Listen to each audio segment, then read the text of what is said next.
Hello. Good evening po, mga minamahal ko namin mga kapatid sa Panginoon. Sa gabing ito, muli po, dadako na po tayo sa ating talakayan, no? Dito sa Corinto. Magandang gabi po, lalo sa mga pastors na nakikinig po ngayon. Marami pong salamat sa inyong pagsubaybay. Dito po sa Corinto, unang Corinto, Kapitulo 3, tayo, no?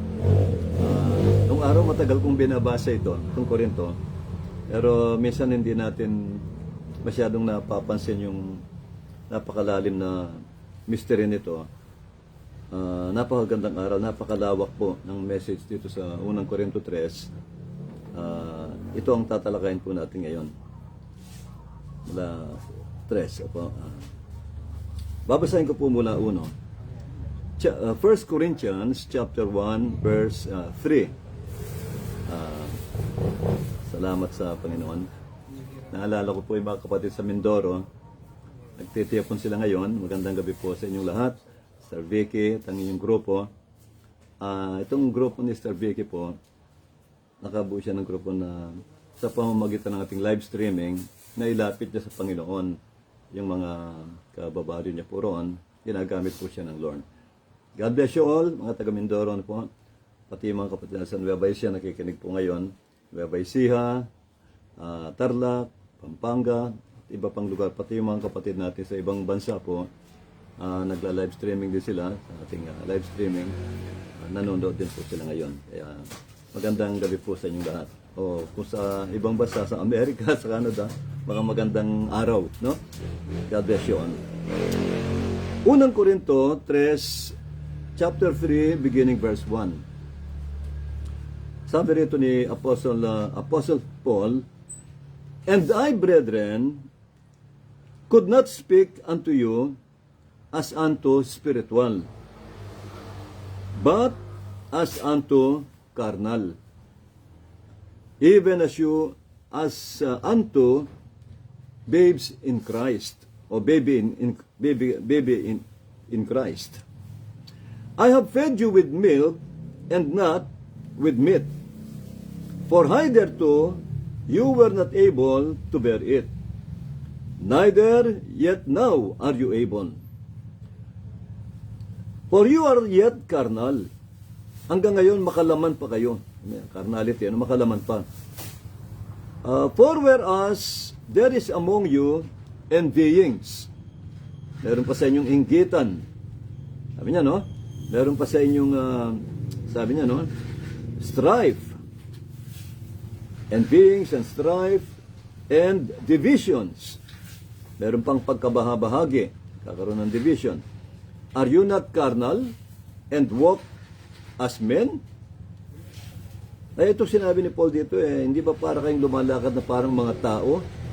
Ibig sabihin ng mga Kristiyano pala, kapag spiritual ka na, parang hindi na tao ang lakad mo. Pero dito sabi, hindi pa para kayong mga carnal pa rin, makalaman pa rin kayo, para kayong mga tao, lumalakad na parang tao. Ganun po ang kanyang pananaw dito, no? Napaka spiritual ni Apostle Pablo. Verse 4, For while one saith, I am of Paul, ako'y kay Pablo, sabi ng iba, and another, I am of Apollos. Are you not carnal? Hindi ba kayo mga makalaman yan? Kakaroon kayo ng pagtatangi, pagkabahabahagi, kayo'y mga makalaman. Who then is Paul? Sino ba si Pablo? O si Apostol Pablo? And who is Apollos? Sino ba si Apollos? But ministers by whom you believe, even as the Lord gave to every man. Sino ba si Paul? Sino ba si Apollos? Kundi mga lingkod lang sila ni Jesucristo na siya yung pinanampalatayanan. Mga servant lang sila, mga ministers lang sila. I have planted, sabi ni Paul, and Apollos watered, but God gave the increase. Yun ang malinaw. God gave the increase. Sabi ni Paul, ako yung nagtanim lamang. Ako ang nagtanim. Siya po kasi ang nag-crusade. sa Corinto, siya ang nagpundasyon sa pananampalataya ng mga taga-Corinthians at nangaral siya roon, nanatili siya ng mahigit 1 taon. Pagkatapos, si Paul ang nagpatuloy na nangaral, nagpakain. Kaya sabi ni Apostol Pablo, ako ang nagtanim, si Apollos ang nagdilig, ngunit ang Diyos ang nagbigay ng increase. Sabi ni Paul, ang linaw po nito, napakaganda. Nangaral lang kami, ako ang nagtanim, si Apollos ang nagdilig, but God gave the increase. Increase. To increase means to grow. Ang Diyos ang nagpalago. To increase means to multiply, no? Yun po ang ibig sabihin ng increase. Kaya ang Diyos ang nagbigay sa inyo ng paglago, sabi ni Apostol Pablo. Malinaw ito. Diyos pa rin ang nagbigay. Tuloy ko po. So then, neither is he that planted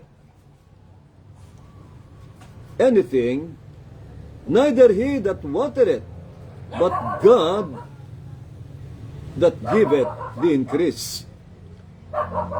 Ang nagbigay ng paglago ay ang Panginoon lang, ang Diyos lang. Now he that planted and he that watered it are one. Iisa lang sila. And every man shall receive his own reward according to his own labor. For we are laborers together with God. You are God's husbandry. You are God's building. Yun ang sinabi ni Apostol Pablo. Kaya dito makikita natin sa aral niya rito, yung lagi nating pinapangaral ng baguhan tayo, yung tatlong klase, uri ng tao, alang-alang sa mga baguhan na kapatid natin, maraming nakikinig ngayon ng mga baguhan po, baguhan sa pananampalataya, lalo na yung mga kapatid natin sa Mindoro, mga bagong convert lang po sila. Ngayon, hindi pa nila alam ito. Alam niyo mga kapatid, sa mundong ito, may tatlong uri ng tao kasama ang mga mananampalataya. Una, yung sinabi ni Paul, yung tinatawag niyang spiritual man. Sabi ni Paul, hindi ko kayo sabi niya, hindi ako pwedeng magsalita sa inyo tungkol sa isang spiritual sapagkat kayo'y mga carnal pa. Sabi niya, makalaman pa kayo. Kaya unang tao, yung tinatawag na spiritual man, yung sinasabi ng Panginoon, ito yung mga Kristiyano na po, believer na, naglilingkod na sa Lord, at nauunawaan na nila ang kalooban ng Lord. At sumusunod na sila sa kalooban ng Lord. Spiritual na yan. Ibig sabihin, nagkaroon na sila ng pag-ibig, meron ng pangunawa, marunong ng maawa, supportive sa gawain ng Lord, mga spiritual na yan. Nauunawaan na nila yung kanilang obligasyon sa Panginoon. Tinawag tayo ng Lord, hindi para manampalataya lamang, kundi tinawag tayo para makibahagi sa kanyang gawain, sa kanyang katawan, sa church, upang lahat tayo ay lumago. Lahat tayo may kanya-kanyang talento, sabi ng Bible, no? May mga kanya-kanyang talento, sabi ko nga sa mga kapatid, marami sa inyo, mas mataas pa yung pinag-aralan sa akin. Marami sa inyo, mas magagaling pa kaysa akin. Yung mga talento yan, pwede nyong gamitin yan sa church para lalong lumago ang gawain ng Panginoon. Kanya-kanya lang tayo ng mga gifts, no? Mga kaloob. Kaya nga, at yun naunawaan ng mga kapatid yun, kaya lahat kumikilos. Kaya ang church, napaka-healthy. Kapag ang bawat miyembro ng church, gumagawa, kumikilos, bawat department, mga kapatid, gumagawa ang Ladies Auxiliary, gumagawa ang Businessmen's Fellowship o Men's Group, gumagawa ang Music Ministry, mga young people, mga kapatid, gumagawa ang lahat ng mga departamento ng church,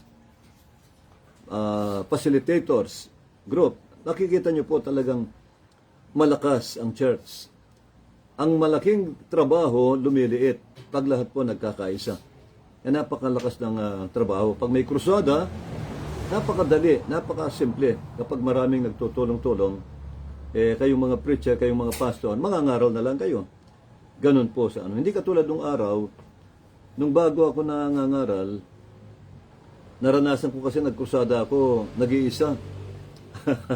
Ito po ay, dahil inutusan ako ng Lord, excuse me, inutusan ako ng Lord na mag-crusade. Alam niyo mga kapatid, walang worker. Kasi bagong salta ako noon, wala pong worker. Kaya nung magkrusada ako, one-man band. Talagang naranasan ko po nagkrusada sa isang barangay na walang leaflets, walang posters, walang streamers, walang sounding. Kaya ang ginawa ko, nag-house to house po ako. Ako yung nagtrabaho. Buong maghapon, napakapagod na pagod ako. Yung lahat ng bahay, inisa-isa ko. In-invite ko sa crusade. Ang Panginoon po ay may gaganaping, sinasabi ko na lang, healing crusade. Ganun sa paaralan, sa eskwelahan. At in-invite namin po kayo para po sa gawain ito. At ang Panginoon pinagpapagaling. In-invite po namin lahat ng may sakit, karamdaman. Idalhin niyo po lahat ng may sakit tulad ng cancer, leukemia, mga naka-wheelchair, lumpo, pilay, bingi, bulag. Lahat na po. Talagang ini-invite namin sila. Alam niyo mga kapatid, dumating ang crusade, gabi, yung tinakdang petsa ng krusada, napakaraming dumalo. Halos kalahati ata ng barangay nagsidalo. Napuno ng tao yung paaralan. Mga kapatid, nabigla ako. Sabi ko, nilangisan ng Lord yung aking pag-i-invite. Alam niyo, nagtataka yung mga tao. Inahanap nila yung mga ngaral. Inahanap nila yung mga kasama ko. Ako yung nakita nila ron na naka-ready na po. Hindi na ako naka-polo shirt, kundi nakabarong na ako. Sabi ko, magsimula na po tayo. Ako yung MC. Ako po yung MC. Ako yung nagpatotoo. Ako rin po yung nangaral. Mga kapatid, ginamit ako ng Lord. Lahat ng tao walang imik. Nagtaka sila. Pero lahat sila nakikinig. Pagdating ng altar call, tinawag ko na lahat ng may pangangailangan sa Lord. Nag-altar call na ako. Naku, dumalo po. Lahat ng may sakit, dumagsa. Naintindihan nila ang gospel. Yung healing, yung miracle, yung faith. Naunawaan nila. Alam niyo mga kapatid, lahat nagsigaling. Ako rin namangha. Lahat ng lumapit sa altar, pinagaling po ng Panginoong Jesucristo. Nakita ko. Kaya doon ako na-encourage sa lalong magkrusada. Kaya nagkaroon ng malaking gawain doon. Kaya napakaganda ng resulta. Ganun po, basta't ang Lord nakita niyang willing kang magtrabaho sa Kanya, maglingkod, kikilos siya, tutulungan ka. Yun ang ano. Kaya, siyempre yung mga taong na-convert, yun ang tawag doon, mga carnal Christian pa yon, mga carnal pa sila. Yung mga baguhan pa sa Panginoon, hindi po pwedeng tawaging spiritual yan. Kasi nandyan pa yung carnality, nandyan pa yung makalamang pag-uugali. Sabi ni Pablo, kayo'y nasa inyo pa ang inggitan. Yun ang pangalawang tao eh. Una, spiritual. Yung spiritual, yung nakakaunawa na, no? Lumalakad na sa spirito.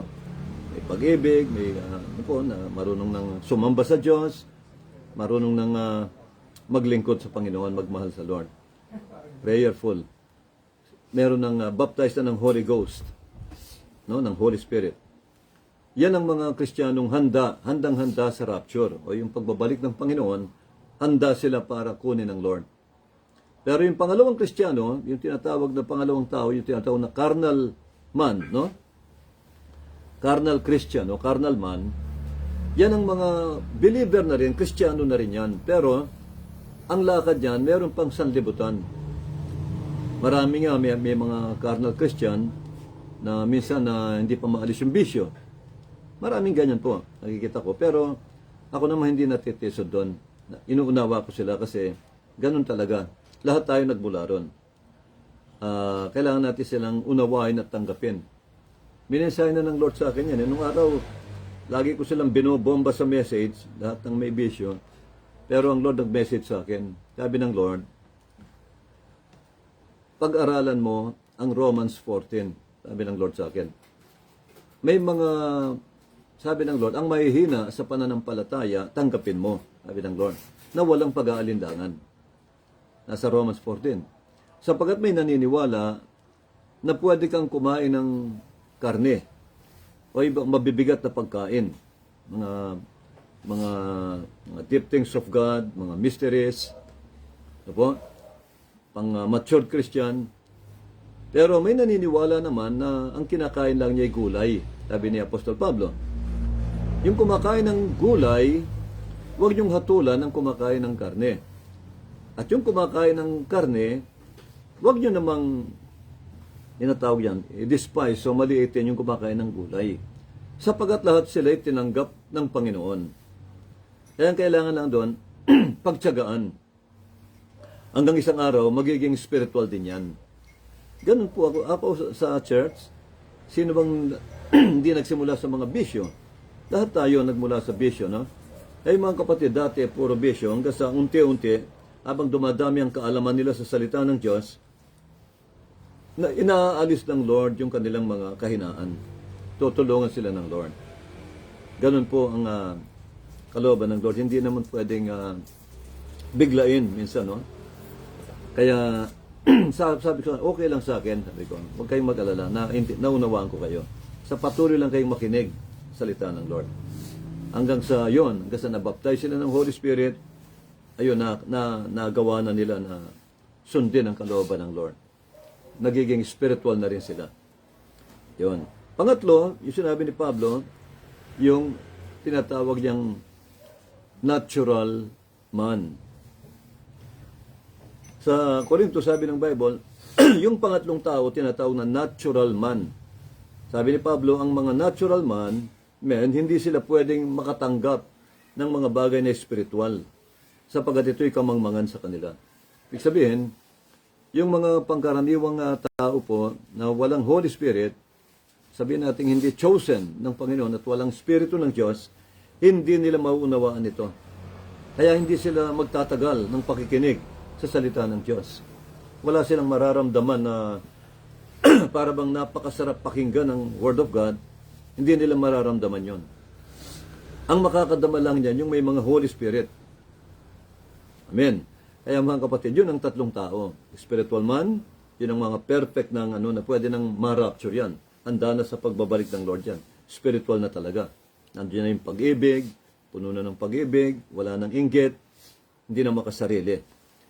Yung mga tinatawag na pangalawa, yung carnal Christian, carnal man, makalaman na Kristiyano, believer na yan, mananampalataya na, tinanggap na nila si Jesus bilang Panginoon. At tinanggap na rin sila ng Lord bilang anak ng Diyos. Kaya lang hindi pa perfected. Marami pang kahinaan, mga kapatid. Yun ang mga dapat inaalagaan. Kaya, yun po, hindi kinatitisuran yan. Kahit may bisyo, tanggapin nyo. Ayon sa Biblia, yung mga mahihina, tanggapin nyo na walang pag-aalinlangan. Kasi marami akong experience yan. Lahat ng members sa halos may mga bisyo nung araw. Hinayaan ko lang. Ngunit nang maunawaan na nila ang Word of God, unti-unti, naalis nila lahat ng kanilang kahinaan. Yun po ang tinuturo ng banal na kasulatan. Kaya, yung tatlong taong yan, nandiyan lahat ng tao sa mundo. Salamat sa Lord, wala po tayo sa tinatawag na natural man. No? At ngayon po, dito tayo sa, tuloy natin sabi ni Paul. Sabi niya, nasa inyo pa ang inggitan, kaya nga mga makalaman pa kayo, carnal pa kayo. Sinasabi na iba, ako'y kay Paul, ako'y kay Pablo, ako'y kay Apollos. Nagkakaroon ng division. Para bang, sabi nung isa, mas magaling si Paul. Magaling mangaral ito. Ito naman si Apollos, dynamic ito, dynamic preacher ito. Kaya, yun, nagkaroon sila ng pagtatangi. Nakalimutan nila na sila ay isang katawan lang ni Kristo. Hindi pwedeng mahati si Kristo. Mga kapatid, hindi pwede yan. At sa church, alam naman natin, meron talagang ginamit ang Lord. Tulad sa Korinto, di ba ang ginamit ng Lord sa Korinto, si Paul, siya talagang pinaka-elder o pinaka-pastor ng Korinto. Kaya lang, nung magpaalam na siya, yun, siyempre, ginamit ng Lord itong si Apollos. Na alam din ni Apostol Pablo yon. Sapagat si Paul, meron siyang mga misyon. Binuksan niya ang Ephesian Church, binuksan niya ang Philippian Church. Pioneering siya, talagang sabi niya siya isang master builder ng mga iglesia. Kaya nga, kailangan minsan niyang iwanan at mag-iwan siya ng preacher. Kaya lang yung mga tao, nung nagdagay na siya ng preacher, nagkaroon ng pagkabahabahagi. Yung ayaw kay Apolos, hinahanap nila si Pablo na umalis, na wala na. Eh sabi ni Pablo, sinulatan sila, kayo'y mga karnal, sabi niya. Iisa lang tayo. Sino ba si Apollo? Sino ba ako? Lahat kami mga lingkod lang ni Jesucristo. Tumingin kayo kay Jesus Christ. Thank you po. Kunin ko po isang thank you. Sabi niya, huwag kayong tumingin kay Apollo, kay Pablo, lahat kami lingkod lang ng Lord. Sapagat ang Diyos, siyang nagbigay sa inyo ng paglago. Siyang nagpalaki sa inyo. Yun ang katotohanan. Kaya minsan, na-share ko ito sa Nueva Ecija. Sabi ko mga kapatid, huwag kayong titingin sa amin. Ang totoo, ito ang katotohanan. Wala kayong utang na loob sa amin. Sabi ko sa kanila, wala kayong utang na loob sa amin. Kami mga inutusan lang ng Panginoon na mag-crusade sa Nueva Ecija at kayo niligtas ng Lord dahil mahal niya kayo, yun po. Hindi kami. Dahil kung kami lang, hindi namin kayo pupuntahan. Kung kami lang, hindi kami mangangaral dito. Doon sa sarili lang namin. Ang Panginoon ang nag-utos sa amin na mag-crusade dito. Pinakita niya by vision. Dreams and visions, pinakita niya. Sapagkat mahal niya kayo, mga anak niya kayo. Kaya ang inyong utang na loob kay Kristo. Sa Panginoon lahat ang inyong utang na loob. Kaya sa Kanya kayo maglingkod, sa Kanya kayo magpasalamat. Amen? Sapagkat lahat kami inuutusan lang ng Lord. Yun, hindi natin dapat kunin yung glory. Amen. Yung gumawa ng milagro dyan, sino bang gumawa ng milagro ng kami mangaral dyan? Hindi naman kami. Si Jesus din ang gumawa ng mga himala sa inyo. Kaya nakita nyo ang milagro ng Lord. Si Jesus ang gumawa lahat. Kaya lahat ng milagro ay siyang makagagawa lang. Siyang nagpalago, siyang gumawa ng himala. Katulad po niyan, malapit ang krusada. Medyo busy po kami ngayon sa aming preparation sa crusade. Yan po, inahanda yung mga leaflets, mga flyers ng pamimigay, at yung mga streamers. Kailangan po yan. Poster, alam niya mga crusade, no? Medyo matrabaho. Pero napakagandang gawain. At ito po ay utos ng Lord sa amin, isang revelation ng Lord na krusadahan namin ang lugar na yon sa Nueva Ecija. Kaya excited talaga kami. Talang totoo, medyo napahinga kami ng konti sa crusade. Mga maraming buwan nata. Taon na, hindi kami nakapag-crusade. Siguro meron ng 1 year, never naman. More or less 1 year, hindi kami nakapag-crusada. Kaya ngayon, ibabalik na ang crusade. Nag-reveal na ang Lord sa amin na ibalik na ang mga krusada. Kaya nagpapasalamat ako dahil nakapanahon na po, marami na naman ang maliligtas. Yun po ang kagandahan ng crusade. Maraming masasave na kaluluwa. At makikita na naman natin ang mga kamanghamanghang gawa ng Lord, yung kanyang mga signs and wonders and miracles, o greater miracles, masasaksiyan na naman natin ang kanyang kapangyarihan. Kaya pagkain din ng church yan, yung mga baguhan, pag nakita nila yan, talagang lalo silang tatatag. Sasabihin nila, ang Panginoong Diyos na pinaglilingkuran natin, tunay na siya'y buhay. Amen. Kaya mga kapatid, yun po, excited kami na ginagawa ko na yung format po ng aming streamer, tsaka yung mga leaflets. Nireformat ko para lalong mas madaling maunawaan, mas maganda. Yun po, salamat sa Lord. Binibigyan tayo ng wisdom para gawin yan. Praise the Lord. Kaya ito ang tatlong mananampalataya, no? O tatlong tao sa mundo. At naniniwala ako kayo po ay nasa spiritual na tao, no? Kayo yung mga spiritual, sapagkat ang spiritual man nakikinig sa salita ng Diyos. Amen. Yan po. Ang mga hindi makikinig, yung mga natural men, no? People, hindi makikinig yan. Okay. Sabi ni Paul, kayo ang building ng Diyos. Ang church, tayo po, no? Sabi ni Pablo, kayo ang building ng Panginoon. Kami tagapagtayo, sabi ni Pablo At kayo ang building niya. Bawat isa sa member ng church, mga kapatiran, bumubuo sa templo ng Diyos o yung building ng Diyos. Kaya lahat tayo may kanya-kanyang bahagi. According to the grace of God, which is given unto me as a wise master builder, sabi ni Paul, I have laid the foundation, and another buildeth thereon.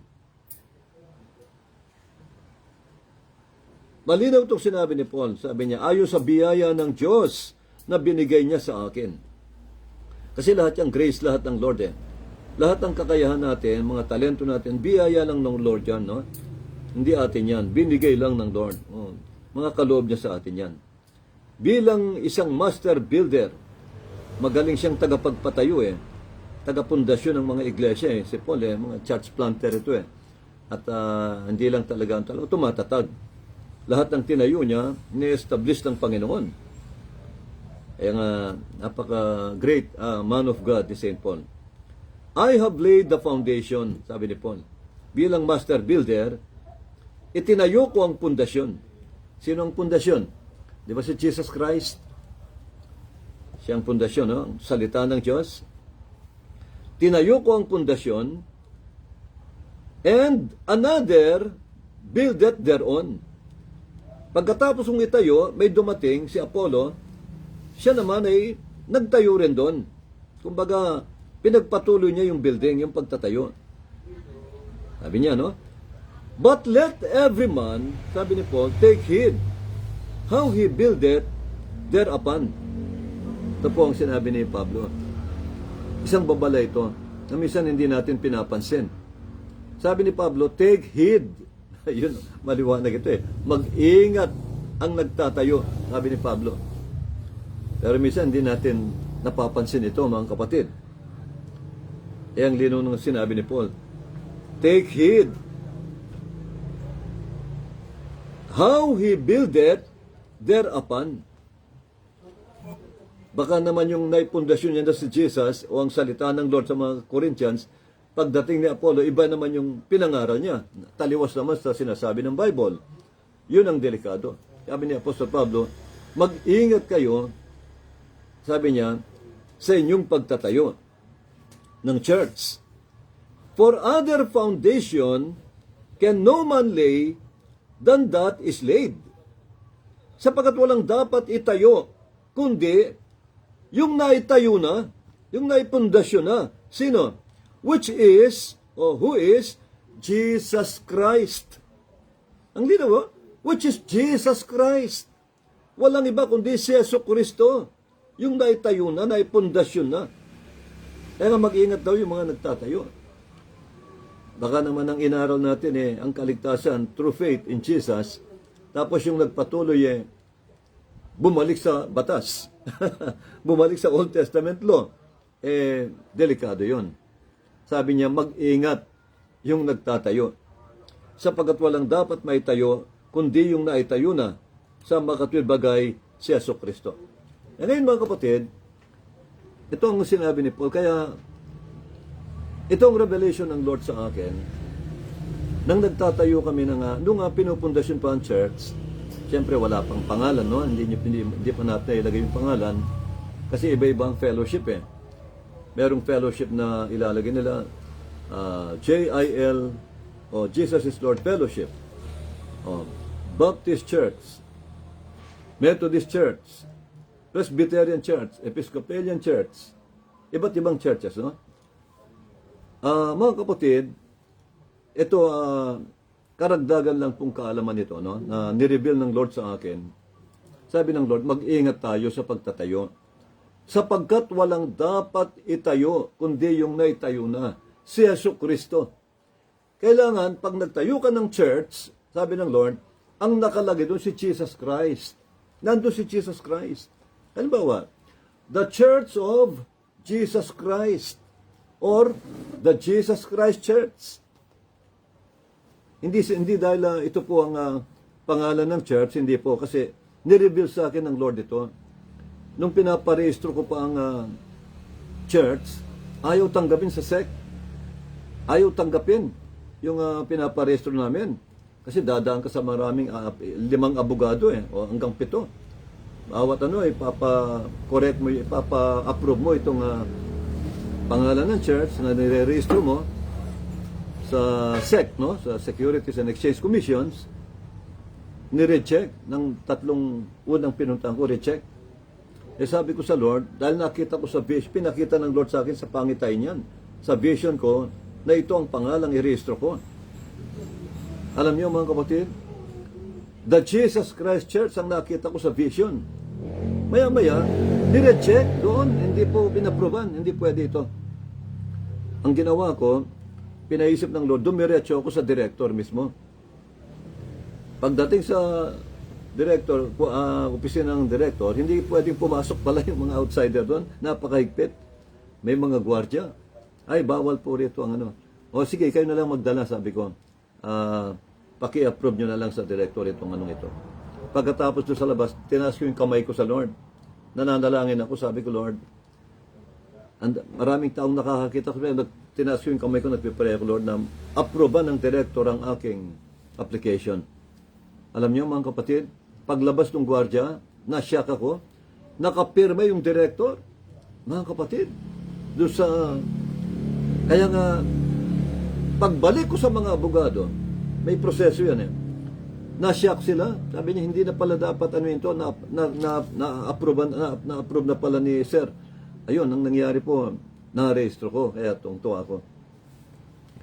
The Jesus Christ Church. Makita mo talaga. Nandun yung pangalan ni Jesus Christ. Kahit anong gawin yung pangalan ng church, basta nandun si Kristo. Jesus Christ. Walang dapat itayo, kundi yung naitayo na si Yesu Kristo.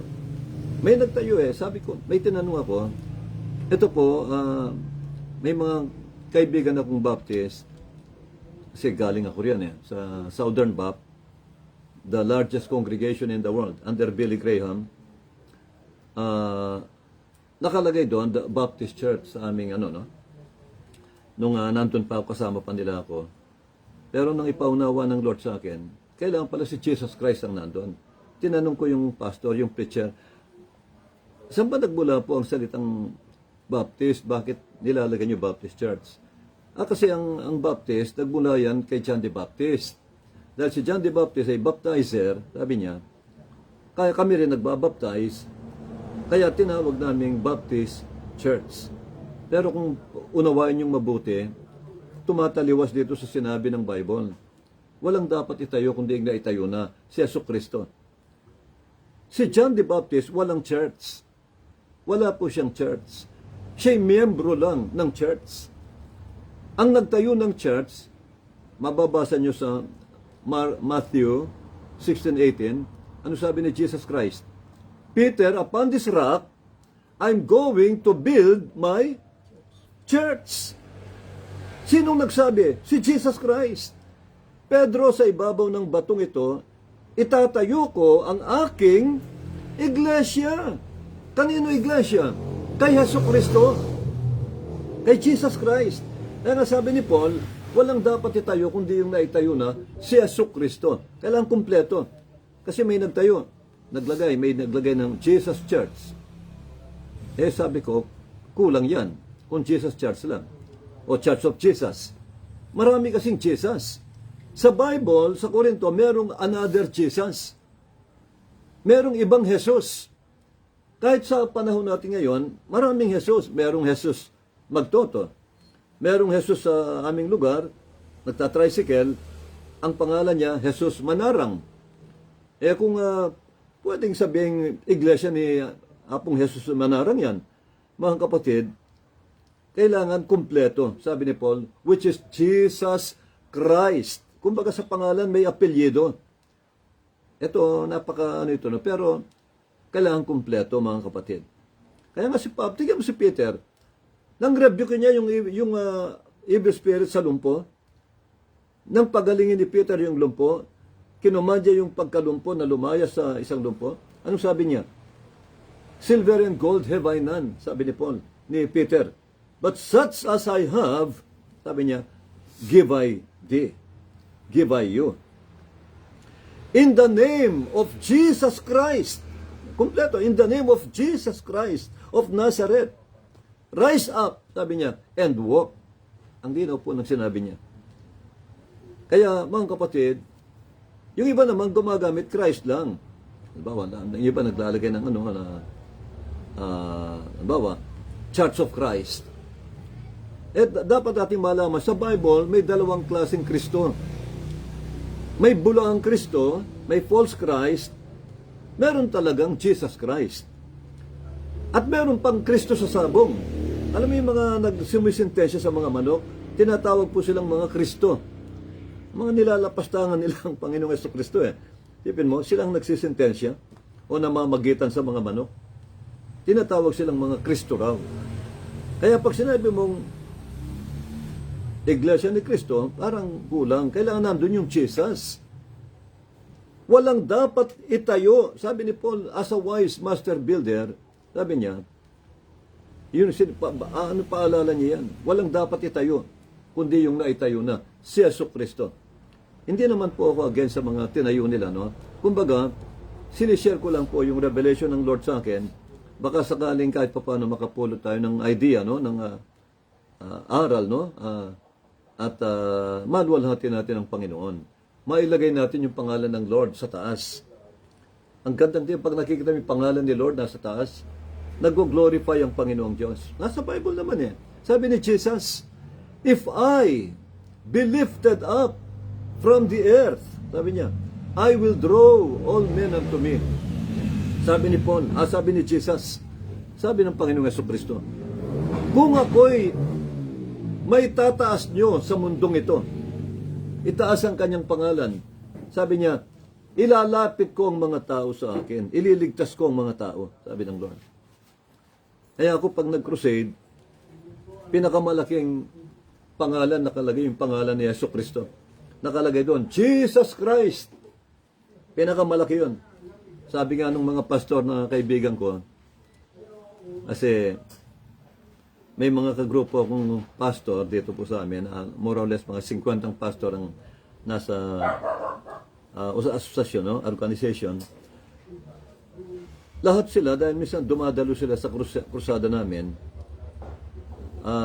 nagsasuggest sila. Sabi niya, bakit hindi mo ilagay ang pangalan mo rin sa streamers para malaman nila kung sino yung ginagamit ng Lord?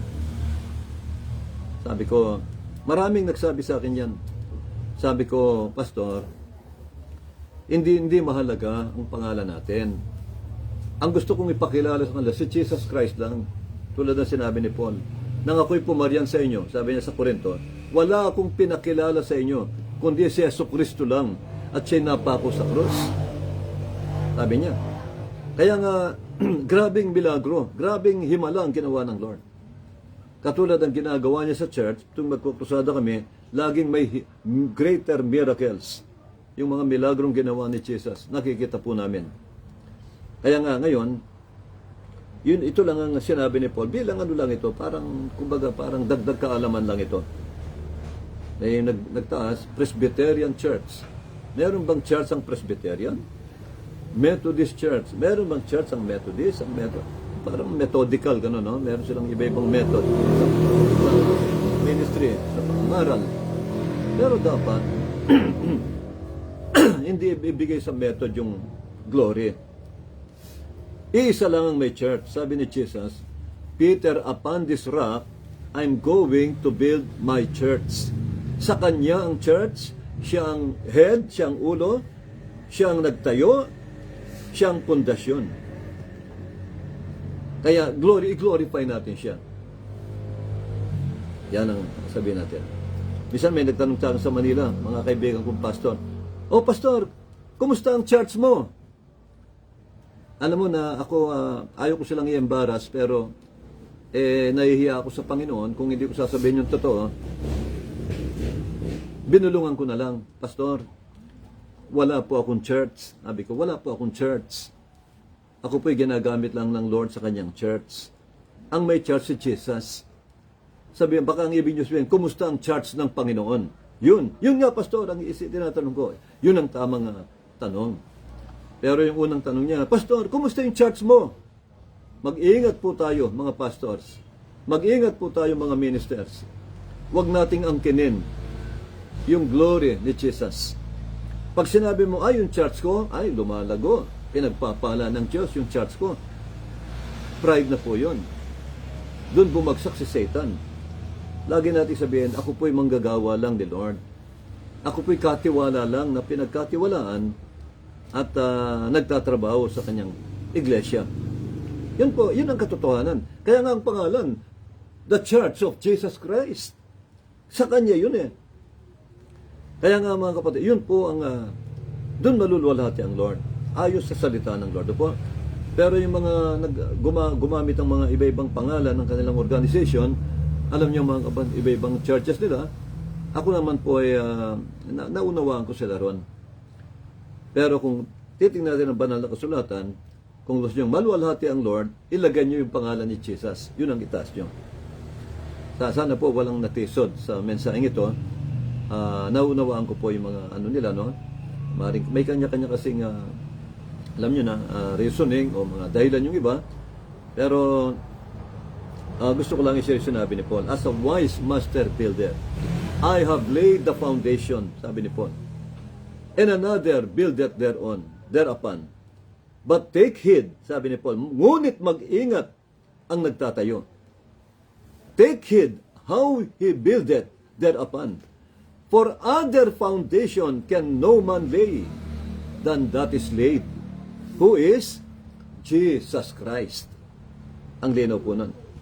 At yun, na-vision ko po yan. Kaya, diretso po tayo. Ngayon tuloy po natin. Malapit na, no? Tatapusin na natin ito. Now,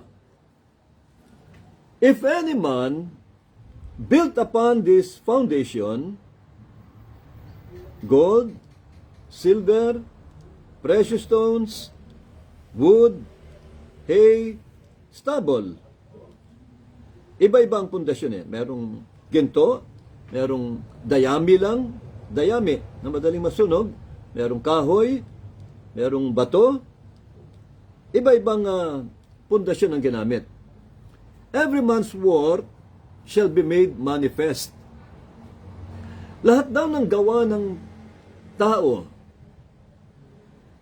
ano man ang pinundasyon niya, ano man ang pinangaral niya, sabi ng Bible, ima-manifest ng Lord sa judgment.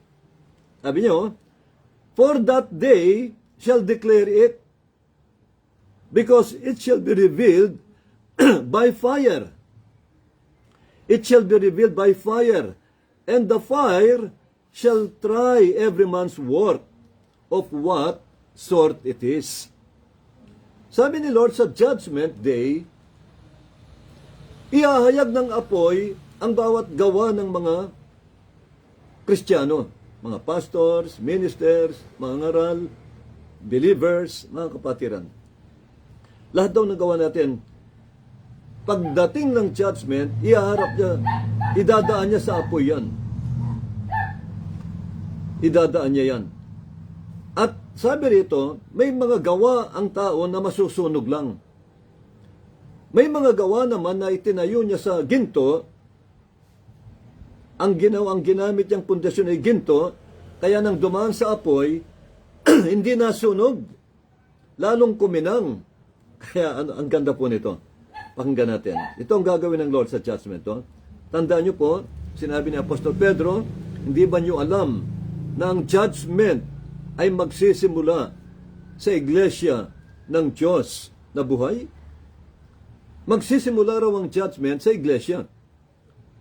Kaya nga mga kapatid, sabi rin ni San Pablo, si Peter ang nagsabi, no? Si Pablo sinabi rin niya, every one of us shall give account of himself to God. Darating ang araw, tatayo tayo sa hukuman ni Kristo, lahat tayo magsusulit. Lahat ng pinundasyon natin, lahat ng inaral natin, lahat ipagsusulit po natin. Dahil bubuksan doon ang Bible. Hindi lang Book of Life, hindi lang Book of Redemption, hindi lang Book of Works, hindi lang lahat ng gawa ng tao. O bubuksan din ang Bible doon. Lahat ng aral, iahayag ng Lord. At isusulit po natin. Yun ang nakakatakot. Kaya kailangan ng ating mga aral talagang nakabase po sa Bible. Binabasa natin talagang nasa biblical lahat. Walang bawas, walang kulang. Walang binawas, walang dinagdag. Yun ang, ito kasi ang maghahatol eh. Sabi ni Jesus Christ, dumating ako sa lupa hindi para hatulan kayo. Dumating ako rito para kayo iligtas. Sabi ni Jesus, may hahatol sa inyo sa araw ng judgment, sabi ng Lord. Sino ang hahatol? Ang mga salita ko, sabi ni Jesus, na hindi nyo pinaniwalaan o hindi nyo sinunod. Ito ang hahatol sa inyo sa araw ng judgment. Kaya mga kapatid, ang Word of God pala ang hahatol sa lahat ng mga mangangaral, sa lahat ng mga Kristiyano. Amen. Kaya maliwanag po ito.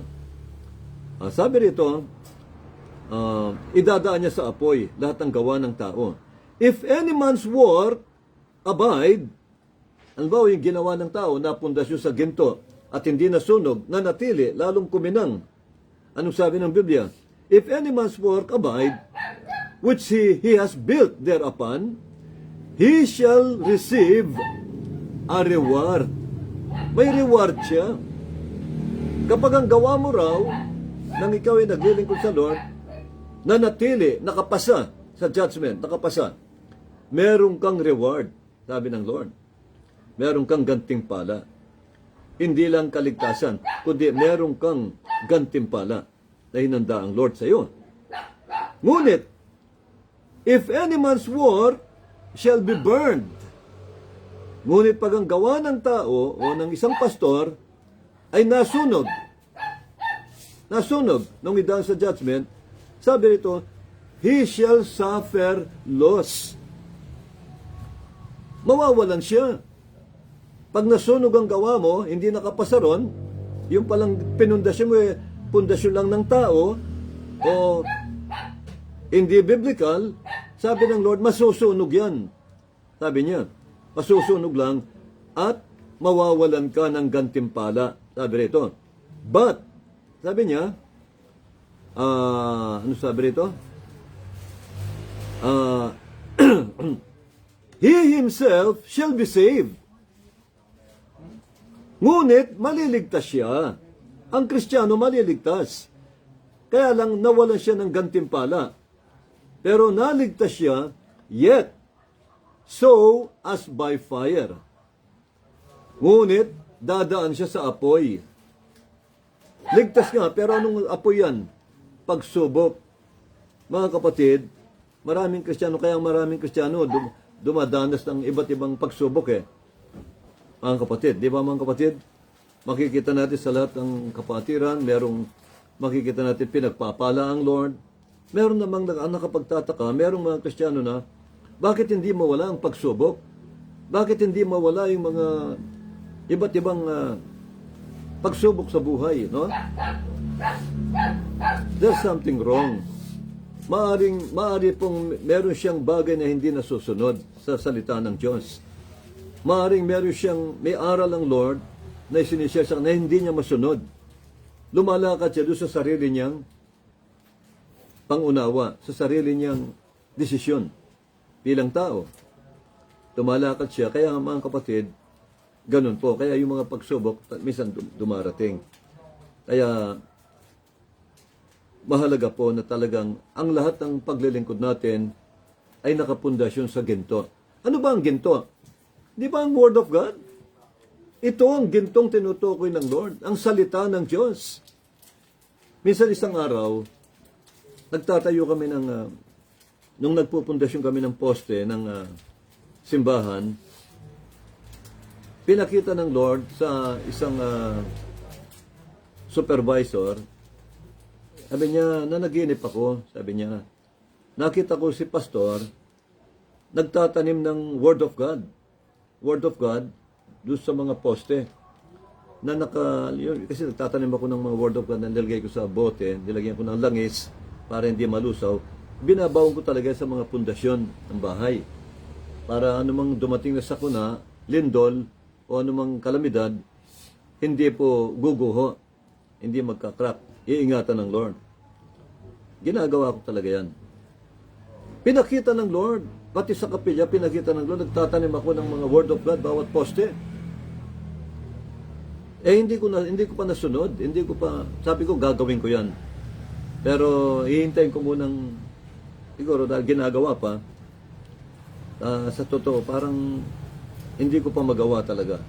Pero, plano kong gawin. Susundin ko yan. Inulit ng Panginoon yung vision, nagpakita uli ng panaginip ang mahal ng Panginoon doon sa ginamit niya.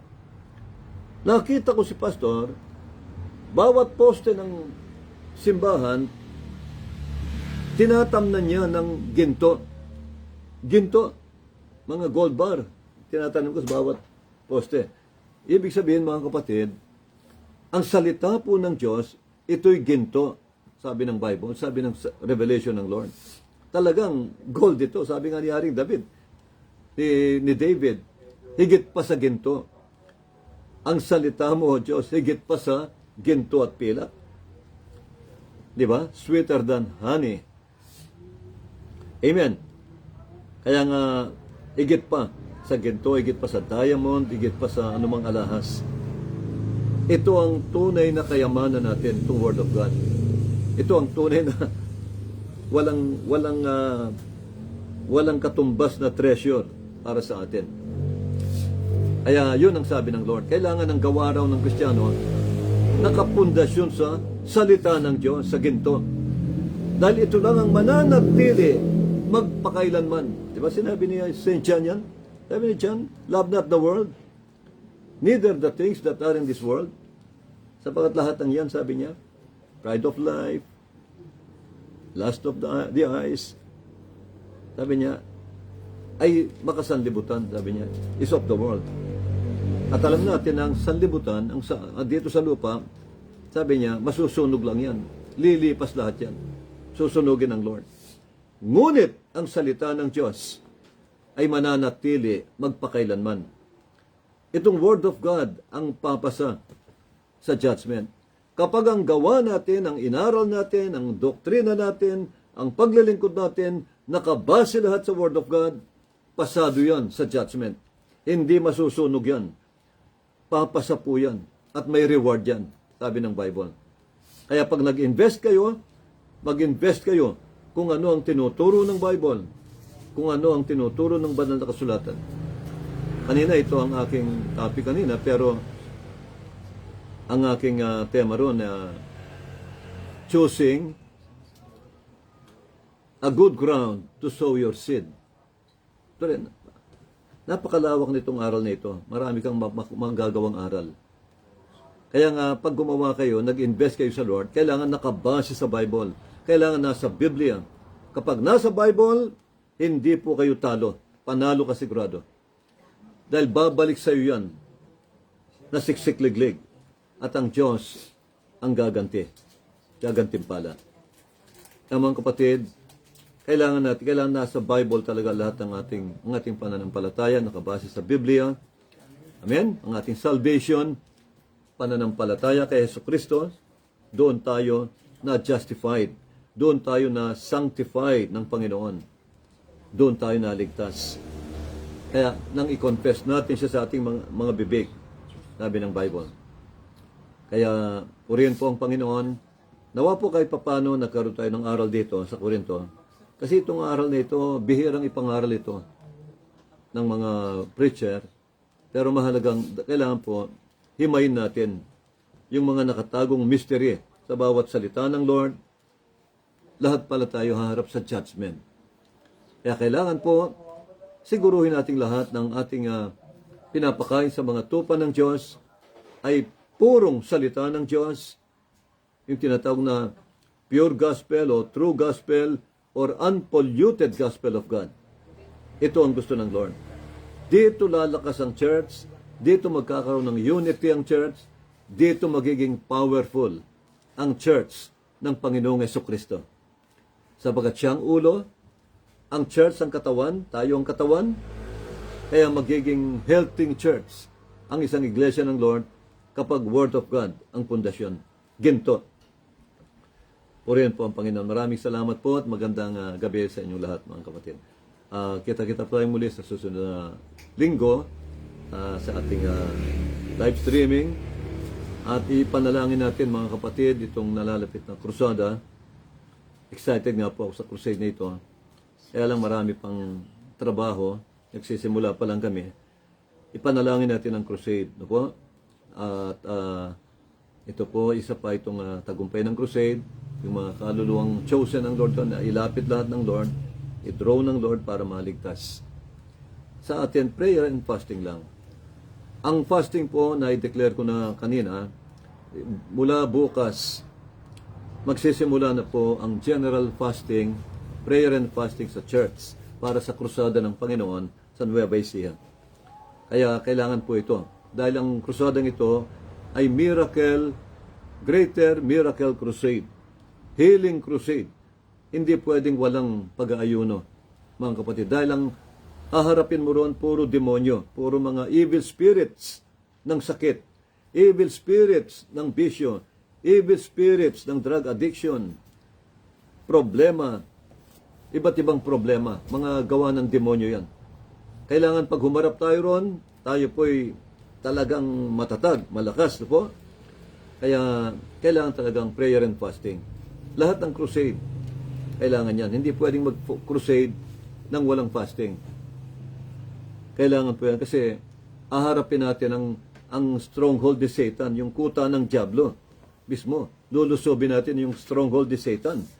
Kailangan mawasak natin yon at ma-liberate lahat ng mga anak ng Diyos doon, maagaw natin sa kamay ni Satan para madala sa Panginoon. At may tataas natin ang pangalan ng Lord sa lugar na yon. Kaya nawa po, ipanalangin po natin itong crusade na ito. Itong krusadang po ito, hindi ko krusada. Krusada po ito ng ating Panginoong Jesucristo. Amen? Sapagat iisa lang tayo sa Panginoon. Ang crusade ng Lord, crusade nating lahat bilang mga kapatid. Nawa po, ito po, ipag-pray natin yung tagumpay nito. At ipakikita po namin sa YouTube tsaka sa Facebook pag natuloy po ito. Walang makakahadlang sa krusadang ito, mga kapatid. Ito po isang barangay crusade lang. Hindi po ito isang bayang krusada. Barangay crusade lang po ito. Pero napaka-epektibo, napakaganda po ng gagawin ng Lord. Let's pray, manalangin po tayo lahat, mga kapatid. Amang banal, salamat po sa mga salita mo na amin pong narinig at na-share na po sa inyong mga anak at sa inyong mga lingkod. Maraming salamat sa mga kaalaman na binibigay mo po sa amin, Lord, sa aming pagpupundasyon, sa aming pangangaral, pagtatayo ng Lord, ng iyong church o ng pananampalataya. Salamat, Lord, tinuruan mo kami ng ipundasyon namin ay ang salita mo. Ang purong salita mo lang at hindi aral ng tao. Kaya, Ama, dalangin ko po kahit papano lahat ng aming mga kamanggagawa ay nakapulot po ng tulong na aral, Panginoon, para magamit din nila sa kanilang mga ministries. Dalangin ko lahat ng aming mga kapatid, mga viewers, pagpalain mo pong lahat ng aming mga viewers, pagalingin mo po lahat ng may karamdaman, iunat mo yung mapagpalang kamay, dalangin ko lahat ng nakinig sa mga salita mo, pagalingin mo, Panginoon, bigyan mo sila ng kagalakan, kapayapaan, at sa kanilang buong pamilya, kapayapaan at kasaganaan sa financial, sa material, at spiritual, Panginoon. Dinadalain ko na ito'y pagkalumo po sa kanila sa gabing ito, sapagat ikaw ang pinagmumulan ng lahat ng biyayang ito, Panginoon. Maraming salamat sapagat ang salita mo ay buhay at nararamdaman namin ang kapangyarihan nito, Lord, na magpapala sa lahat ng nakinig at pati na sa kanilang mga pamilya, mapagpapala silang lahat, Panginoon. Dalahin ko po na ingatan mo silang lahat, Lord God. Ilayo mo sila at ipagadya sa gawa ng diablong si Satanas, Panginoon. Ilayo mo sila at ipagadya sa anumang karamdaman o anumang masama. At dalahin ko, Lord, ang pamilya ni Sister Feli, Lord, sapagkat ito po ang aming last night ng pagla-live streaming sa bahay na ito. Salamat po, Panginoon, sa paggamit mo sa aking mahal na kapatid at ang live streaming na ito ay nabuo at nagsimula. Lord, pagpalain mo siya, ganoon din ang kanyang buong pamilya at mga mahal sa buhay, mga anak, mga manugang, mga apo. I-bless mo silang lahat at ingatan sa araw-araw, Lord. At higit sa lahat, iligtas, Panginoon, at buklurin sa iyong pananampalataya. Itinadalayan ko po ang kaligtasan ng buong angka ni Sister Feli. Ganon din po ang kapayapaan ng kanyang pamilya. Ganon din po ang kapayapaan ng lahat ng iyong mga lingkod na narito at wala rito. Pagpalain mong lahat, Panginoon. Lord God, pagpalain mo po ang nalalapit naming krusada sa darating pong 27 and 28, 2 gabing crusade sa lugar po ng Nueva Ecija. Pagpalain niyo po ang krusadang ito, Lord God, at dalayan ko po na muli, i-manifest mong muli ang iyong mga greater miracles sa krusadang ito, Lord.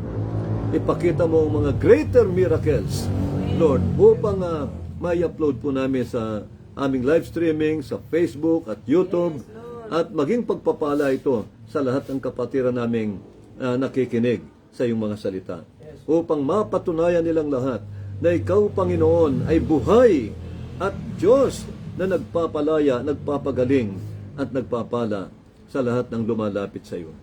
Kaya Lord, salamat po. Patuloy mo po kaming kahabagan, Panginoon, at patuloy mo kaming tulungan sa lahat ng iyong mga gawain. Tulungan mo lahat ng aking mga kapatid na kamanggagawa sa iyong iglesia, at pagpalain mo po silang lahat patuloy sa financial, sa material, sa physical, higit sa lahat sa spiritual at pananampalataya. Ama, salamat po, Panginoon, sa pagdinig mo sa lahat ng aming mga dalangin. Maraming salamat sa tagumpay sa pangalan ni Jesus na tanging Panginoon at tagapagligtas. Amen. Amen. Thank you, Lord. God bless you all. Magandang gabi po, mga minamahal po na mga kapatid. Hanggang sa susunod na linggo po. God bless you all. Thank you, Lord. Thank you, Lord Jesus. Oh, God. Sa linggo, Brad, ano na tayo? Ano yan? Tawag ito? Blessing, no? May naayos pa silang ano. Blessing and ano na, Kinukumpleto pa silang. parang ano na, tawag yan, yung ang tawag nito, magla-live